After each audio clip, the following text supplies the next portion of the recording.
Hello. It's about 10:15 p.m. near East Sandwich, Massachusetts. I'm having trouble sleeping, so I was going to see if I have enough brain bandwidth to record a video and update what's been going on. I am 2 loads into, I guess, the next shift of working and driving after a home time or a break. They call it a home time, but it's just a break. And I was taking it I stopped in Seattle, in the Seattle area, and then I went up to British Columbia for a little bit. On the break, I attempted to update my style a little bit. I forget why I had gotten it into my head that I was aiming to learn to be more attractive. I'd never really put any effort into it. So I was seeing what I could do. There's a couple of new experiences. I hadn't really been shopping like that before.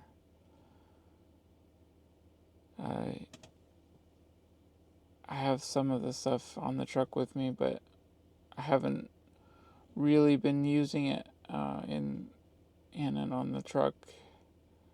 I did end up with a few different kinds of outfits and stuff that I tried using over the break time. That was part of why I did it. Is I was going into a social setting at L'Abri. It's a kind of a personal retreat center, kind of a ministry place, and there's a handful of them scattered around the world, but this one was the one in British Columbia. And since it was going to be a time to meet strangers, I thought it would be a good opportunity to try out new outfits and see what I thought about it. So I put a little bit of effort into learning about things like trying to put together a look. I ended up with a theme kind of around salt of the earth, and I feel like I made some progress. I had one big it didn't end up being a failure, but it was a mistake. That I wanted a certain type of jacket that is made in Seattle. I think it's Folsom, maybe I have that right. But they have a manufacturer there that I thought would fit the style I was going for, and I went there wanting too badly for it to work, and coming back with something that I recognized pretty quickly that I would almost never wear, and it was pretty expensive. So I ended up swallowing my pride and going back to the store and returning it the next day, which was a victory for me. It felt good to do, and I tried to learn a lesson with it of I tried to learn to wait until the thing is right. So many times when I guess shopping, but it's not really the same when I'm shopping for things I don't need, but just things I want. I can take time, and I can say no more often. I don't have to leave the store with something. For most of the time when I've been shopping, it's for stuff that's like useful, and there's a specific kind of task that it needs to fulfill. And so there's probably 5 things in the store that would probably work, and just pick one and you're fine. And that's kind of what I've known before. And then also the other complication is when a salesperson gets involved. I don't want to disappoint them. That it's so I think it would definitely be easier to shop online in some ways, that I don't have the salesperson pressure. But then you can't see for sure, like there's you can't get an accurate assessment of how it fits on me or something like that. So there's trade-offs in learning how to do that, how to maintain my presence of mind and stick to what I know, like that. I feel like those are good lessons, and can apply to other things as well. That I think what I ended up trying to think, trying to make my method, is that I wanted to look for things that jumped out at me, like sort of like, oh yeah, that's right, or like some sort of way that they draw me or compel me in some way, and then make sure they actually fit. And so there's like that for the first process, the first kind of indication is noticing that it looks like what I want, but then still recognizing that even though it might look like what I want, I need to make sure that it fits at least a lot of the criteria, maybe all. Why not all? As if it's not something I need, if it doesn't fit completely right, then leave it. Unless there's like no, I don't know. Unless there's some compelling reason, it should be a good fit, or I should just leave it and look for something else. So I think that's interesting and good to learn about. I'm not going to be doing much with it while I'm on the truck, but the whole process, the part of the process was then afterwards being at Labrie. I actually used that time a little bit to go through a few outfits. I went to the dentist in Seattle first as well, and I did one outfit there, just trying them out and seeing what I thought worked, and if so made some progress. I feel like it was good, and I spent an extra day than I thought I would. I spent an extra day mostly because of that mistake I made with the jacket, and that took me a long time. But and everything else I did was taking longer than I thought it would. So I stayed an extra day and turned what was going to be a failure into a success, I feel like. So that was good. It was a good use of a day to not leave it as a failure, but to make it a success. And then the visit itself I got to see my brother and stayed at his place for a little bit. that was cool. And then the ferry ride both ways was really amazing. I went up to the ferry between, because the Labrie is on the big island to the west of the mainland. What is that? Is it Victoria? Victoria's the city. Vancouver's the city that the ferry leaves from. Then what is that island called? I'm not sure. I'm not sure if I can remember right now.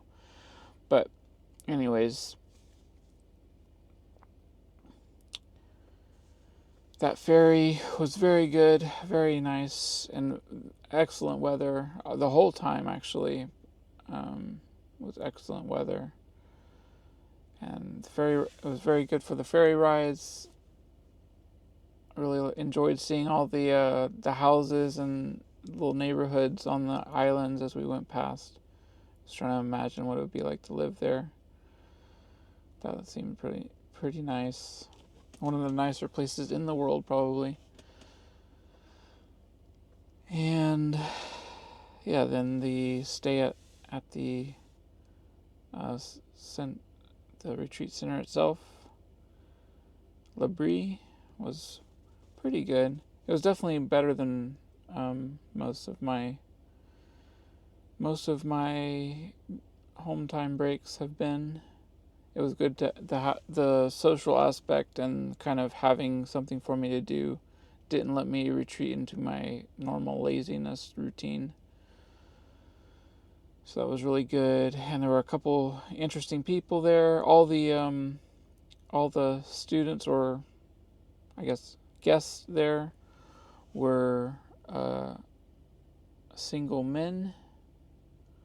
There was two from Europe, one from the Netherlands, and one from I actually don't remember if he was living in. I think he was living in Switzerland, but he's kind of from England as well, where his family was.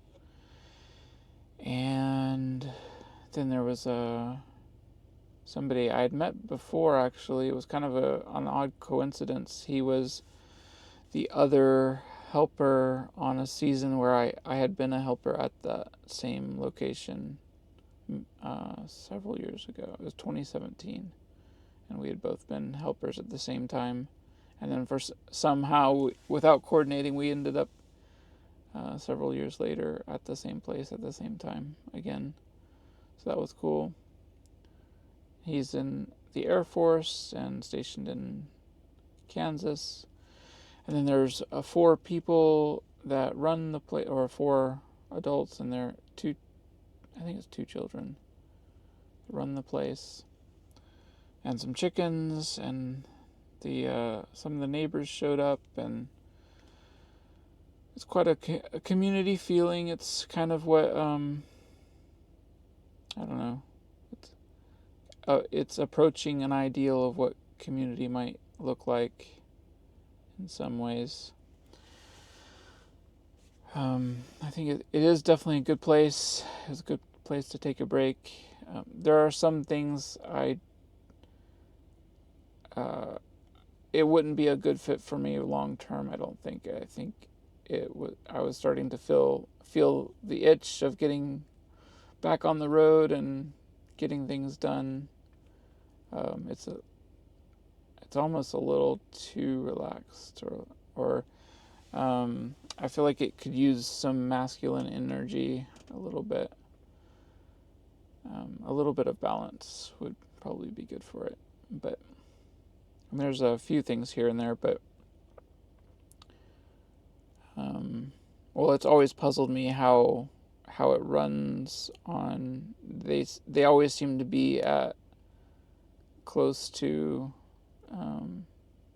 ruin financially, but they have such a nice property, and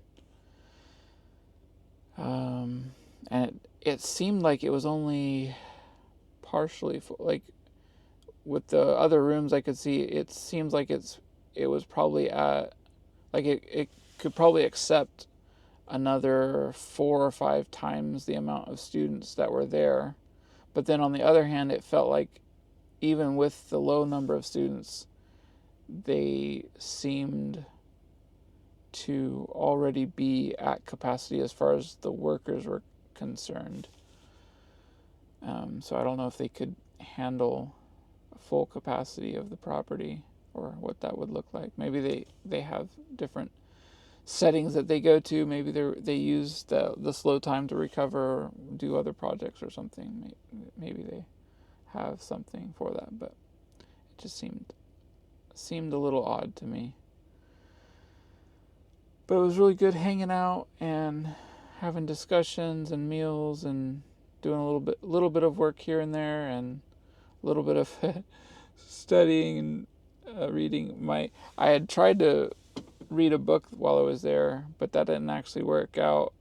Even though I tried to, by the time I was getting around to picking a book, I realized I wasn't going to have very much time, and so I tried to pick a small book.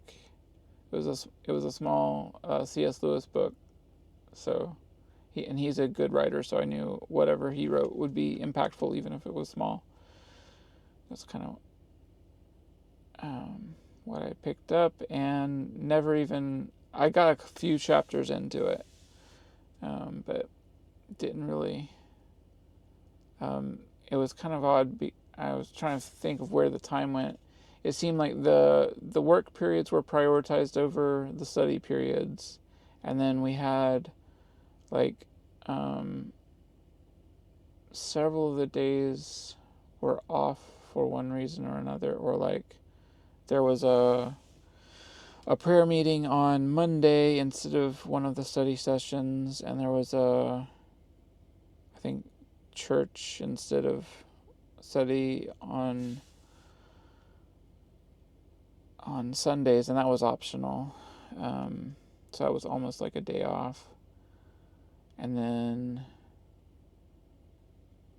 one of my study sessions was taken up with a conversation with one of the workers there, which was good, but obviously it wasn't reading the book. So, and then some of my study time I used for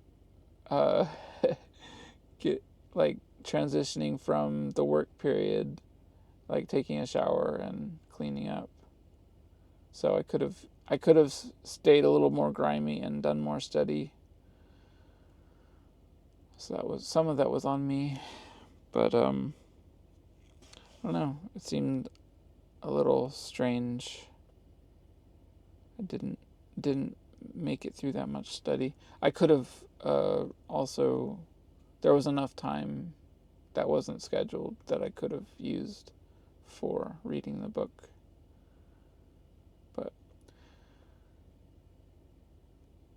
But there was enough other things. It was good for social interaction with the people there. I really enjoyed that. And we got to do like a little a walk along the beach. One of the workers took us out to a nice place in Victoria where we walked along the beach for a while. That was pretty cool. And just generally the property is very nice. It's a very nice little place to relax, and there was one other night was there was a lecture night it was Friday, I believe. Either was that Friday or Saturday, one of those. It was just a presentation by one of the staff and some members of the community showed up and participated in that as well. That was cool. And then let's see. So getting back on the road, I'm 2 loads in. I think I may have already said that. So I'm on my second load now. I've got a tower section. It's actually I made a short about it. It's the tower section 1.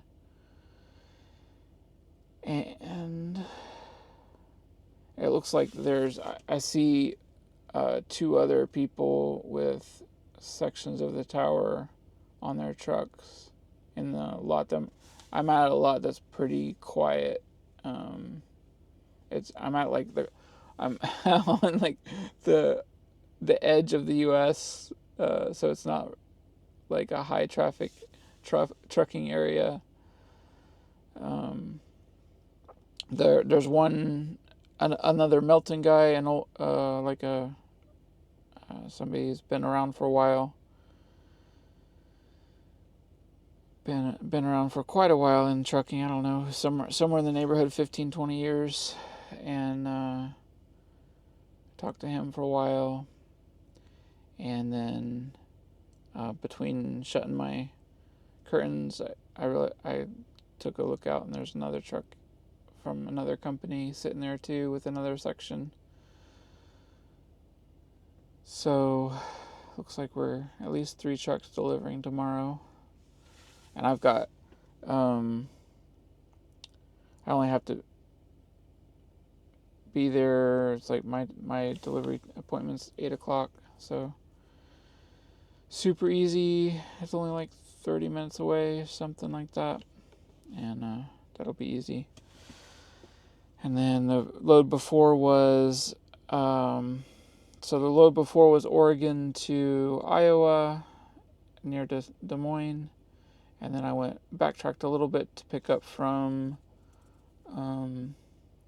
Sioux City, and then came out here to south of Boston. It's called East Sandwich. Actually, Sandwich is the little town. I guess one thing I should mention is I really enjoyed driving through the Northeast again, all the way from Pennsylvania. I started really noticing it. There's a little bit of a section, I think, right after I crossed the river fairly far north of New York City, but still it seemed like right after I crossed the river, for a while it was a little hectic, all the way basically from there till I thought it was the Beltway around Boston, but then it turned into the one end of it, I guess, turned into or sort of like petered out into a smaller road where I'm at, and yeah, on the inside there's like concentrated areas where it's a lot more hectic in the Northeast, but it seemed like outside of those areas it seemed a lot more chill. I'm not sure. It might be off. I might not be getting a good representation because it was Sunday that I was driving, but it did seem less crowded than like a similar area in the South would be.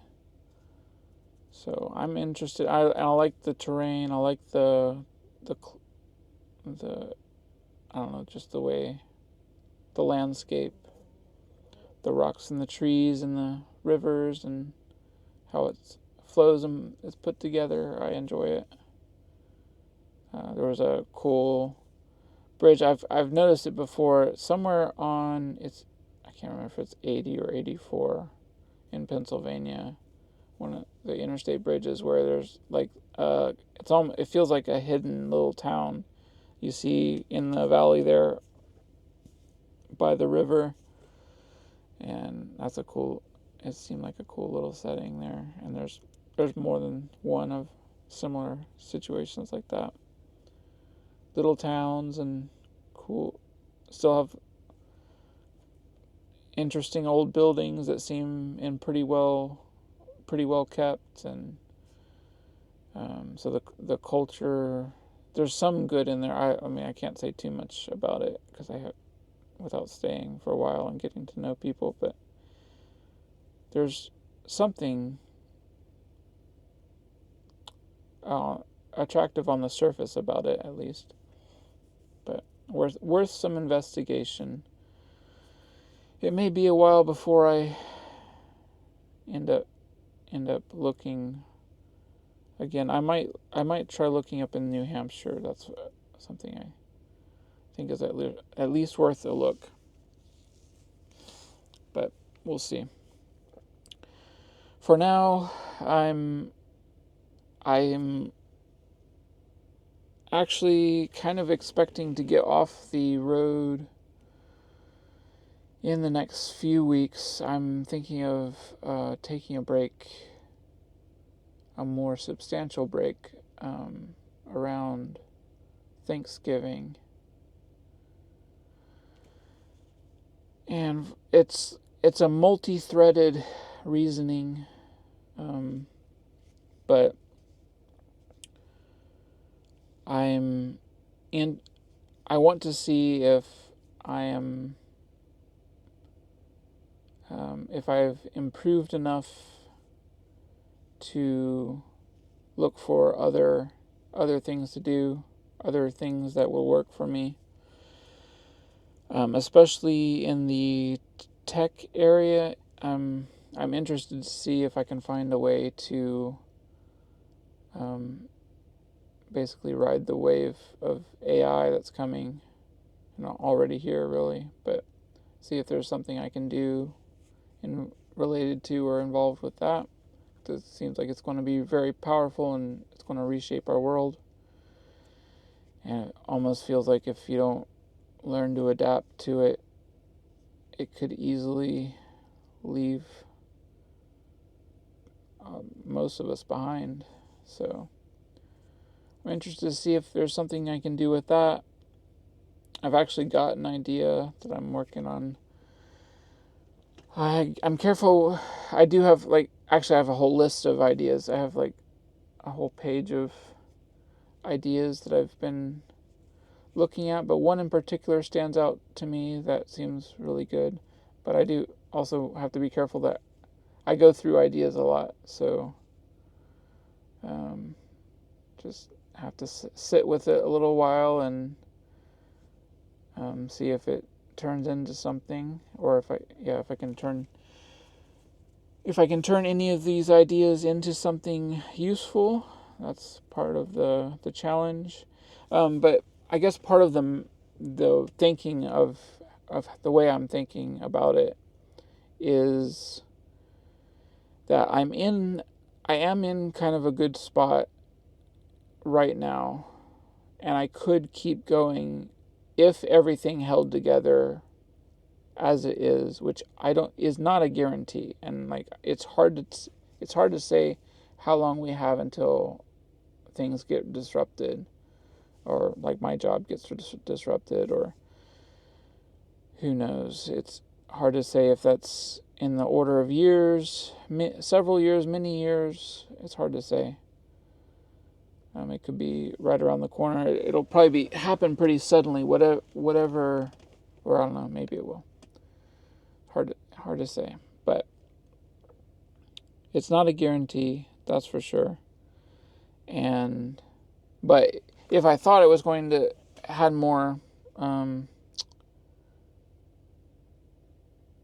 higher probability of being more stable, maybe this wouldn't make as much sense. But even then, it would.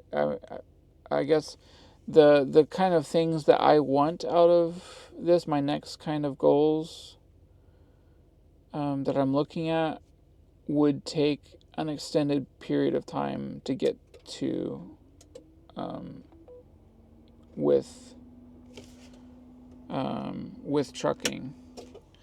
And that's not necessarily bad. It's probably maybe a 10-year kind of a situation where if I can learn to level up, which is kind of part of the way I'm thinking about it, if I can level up, I might be able to turn a 10-year process into a 2-year process.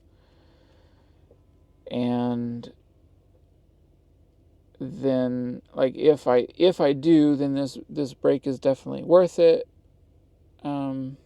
To find out if I can make that switch and start making progress in a new way that's has a higher ceiling and a better, I don't know, there's potential for a better lifestyle as well. So part of it is the social angle and the health angle. I think I'll be able to address both of those better if I'm in a more stable situation.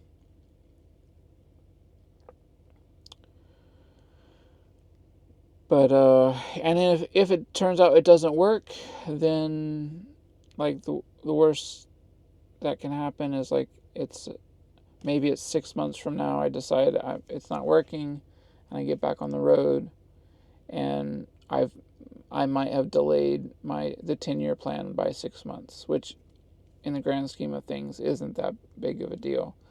Whereas if it does work, then um, then I've turned a 10-year plan into like a 2-year plan, which obviously is a lot better.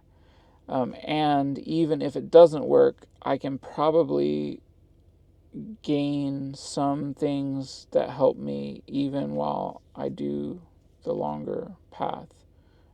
I would like to raise my baseline health, so that so I feel like I'm doing okay at maintaining my health, and not great, but okay, at maintaining my health on the truck. There are more things I could do, but I feel like that's kind of a realistic assessment of what I can do, or like I don't know, the person I am, and what I've been able to do, yeah, is maintain. So if I can maintain at a higher level, that could be worthwhile. Plus, I could there's some if I can get involved with some technology. There's some stuff I want to check out and learn to make better videos with better tools, and animation and stuff like that. That could be a goal. I'm not sure if it'll be on top of mind, but that's something that could be good and give me a hobby to do even if I get back on the road. Learning to use AI tools, seeing what tools are out there, learning to use them. That could all that could give me more stuff to do in my downtime and work on in the meantime, kind of thing. So there's plenty to do, and I think the hardest thing, or I guess the most critical thing, is going to be just trying to maintain momentum. I have been keeping really good. It's been really good momentum in my life. This whole trucking experience. It's been a real life changing thing. Like I really did change who I was in significant ways to do this, and the whole process has changed me, I think. And yeah, I don't think I'm done changing. Is I think part of it is um, I want to see if I can level up again. So that's what I think I'm going to try. It is a bit scary. It's scary both ways. So it's scary to stay too long, and it's scary to get off too early. And it's a little bit, the timing is a little bit awkward as far as I don't know. I could definitely see an argument for staying longer, but one of the things that pushes me off right at that particular time is just not having to do another winter on the road increases my safety profile by a lot. I did one winter with Melton, and I did one winter with Schneider on the road, and Melton was definitely more dangerous and more interesting, more more difficult situations, more, um, yeah, um, ice on the road. Just like there's no easy way around the fact that like you either have to keep rolling or wait for spring. So like if you want to keep loads moving, you have to accept some level of risk on the road, and it's hard to find. It's hard to know where the line is, and it's a thing where um, you're you're fine until you're not, and it's like it can be real sudden. And like in normally when I most weeks or months, I'll pass a handful of people that go off the road, or a handful of trucks that have gone off the road every week, or yeah, about a handful in a week. It's pretty normal. But in the winter, it was like the same kind of numbers you'd see in a week. You see every day, people going off the road, different reasons. People getting blown off the road, people sliding off, whatever, different things. It's not a zero risk activity, that's for sure. And it working with heavy equipment, heavy loads. It's quite a different thing. So, and especially with the flatbed puts another layer on it of having us out working on loads, working with tarps, and yeah, climbing on loads that have ice and snow on them and stuff like that. That's an extra bonus for us. So yeah, I wouldn't mind skipping winter if that's all I do. But I really do. I got excited about the idea I have for a business today. I sort of have I got an itch that maybe I should stop early and go. I'm kind of excited to try it. So we'll see. I'm in the what do they call it? The uninformed optimism stage. Um, so we'll see what happens when I go into the informed pessimism stage, if I make it through to the other side. But I think we'll give it a shot in a few weeks and see how I land. See if I can keep things together and keep moving forward.